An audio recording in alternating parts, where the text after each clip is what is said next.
may mensahe ako digdi para sa mga kalalakihan. Oh, makinig ha. So mga babae, gumilid na muna. Mga kalalakihan mo na. Okay? Idukot nindo ang mga taligan nindo sa speaker kan radyo. Kadaya ako makusog kan boses ko, mahinghing sana ako. Mahinghing sana ako kang boses ko para sa mga kalalakihan, para day madangog ang sikreto nindo ni Mrs. Nindo. Osh, paalian mo na nagum nindo dyan. Sabihin nindo ang nagum nindong babae, si Mrs. na lakaw-lakawin ang natabi sa luwas. Okay. Kamay itataram ako sa mga kalalakihan.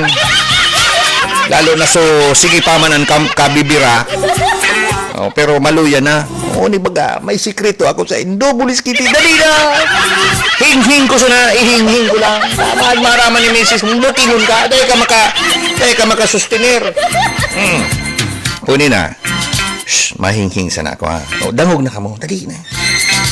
Okay, para sa mga kalalakihan tabi.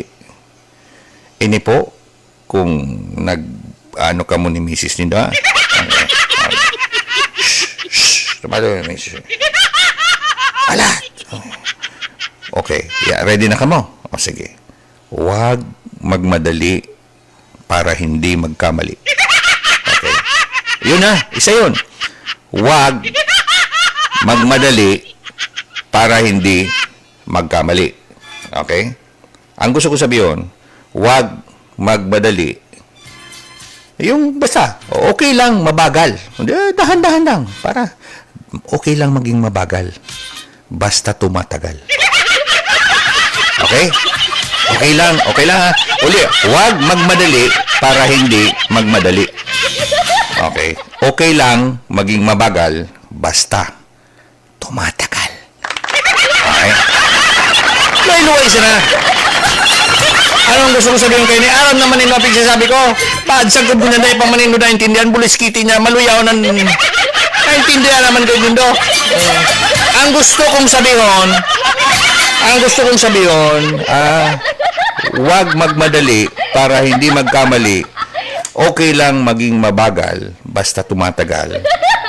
Gusto kong sabihin, luway-luway sana. Tanganing day katulos luwasan. Yo!